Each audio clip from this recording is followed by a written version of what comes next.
Assalamualaikum warahmatullahi wabarakatuh. Perkenalkan, saya Aditya Sadifa Saputra dengan NIM 2107333. Pada kali ini saya akan melakukan presentasi terhadap tugas besar studi kasus Case Based Project mata kuliah Ekonomi Teknik sesi 0019. Yang mana studi kasusnya yang persoalan sebuah bengkel yang akan dibuka membutuhkan mesin dan peralatan dengan biaya investasi sebesar 210 juta. Biaya biaya operasional diperkirakan 21 juta, biaya maintenance diperkirakan setiap tahunnya 3 juta pada tahun pertama dan meningkat sebesar 750.000. Pendapatan diharapkan sebesar 73 juta setiap tahunnya. Pada tahun kelima dilakukan overhaul yang menghabiskan biaya 25 juta. Tahun ke-12 diperoleh lumsum sebesar 33 juta. Investasi ini diperkirakan dapat berjalan selama 20 tahun. Dengan perkiraan pada akhir investasi, nilai sisa dari mesin dan peralatan bernilai 60 juta, 60 juta, tingkat suku bunga yaitu 77%. Yang mana tugasnya ialah gunakan annual cash flow karena NIM saya ganjil, maka saya akan menggunakan annual cash flow analysis untuk menilai kelayakan investasi tersebut. Jika layak, lalu akan menghitung benefit cost ratio, discount payback, rate, dan internal rate of return. Lalu hitung berapa batas kenaikan biaya investasi yang diizinkan agar investasi tetap bisa dilaksanakan. Baik, kita masuk langsung. Pertama, kita akan melakukan mencari diketahuian.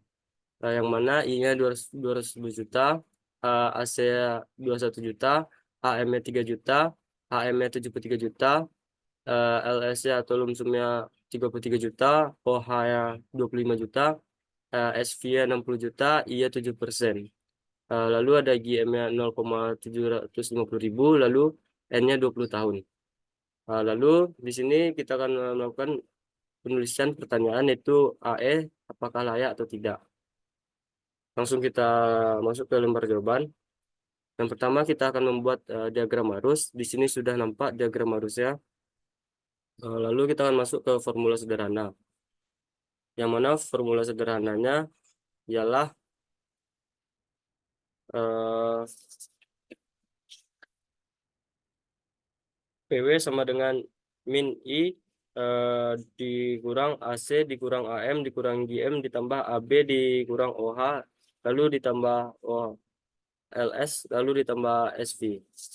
Dan kita masuk ke formula lengkapnya. Di sini sudah dapat formula lengkapnya yaitu PW sama dengan eh, min I lalu min AC. Dalam kurung ini terdapat P per A dikali I dikali N yang mana itu adalah tabel dari ekonomi teknik.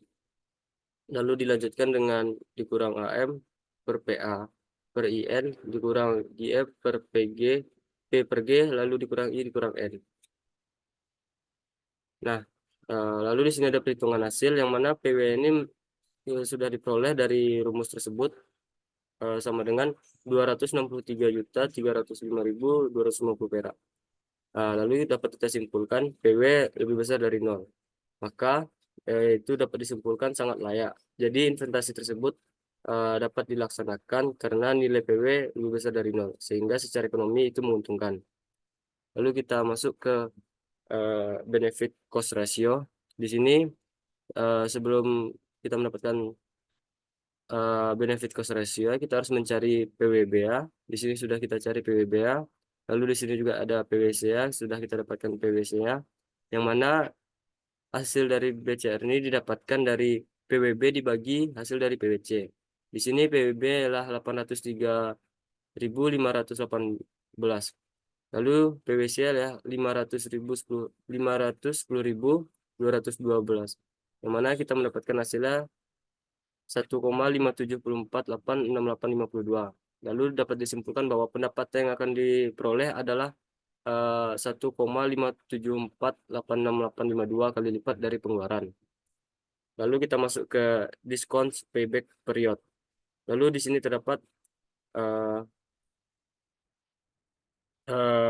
PWR dan PWC. Yang mana eh, PWRA itu kita dapatkan dari rumus tadi, rumus sederhana, lalu kita masukkan ke dalam rumus ini sila-sila, lalu kita dapatkan hasil minus 14.835.000, yang mana itu belum pulang pokok. Lalu kita tes pada PW PWG, itu kita mendapatkan hasil 15.349.000, yang mana itu sudah pulang pokok atau hasil plus. Lalu itu dapat kita simpulkan pada PWG bernilai positif untuk pertama kali, maka DPP period pulang pokok.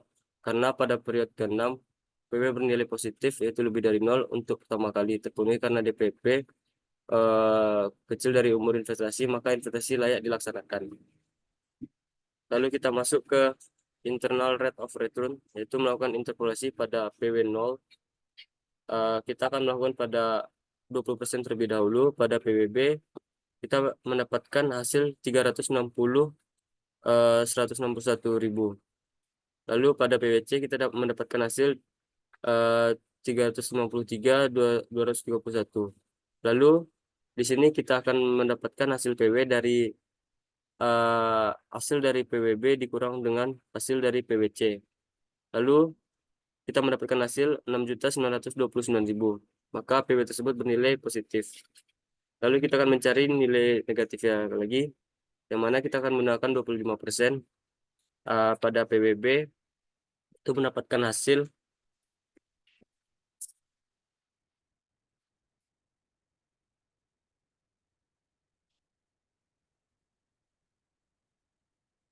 291.599.000.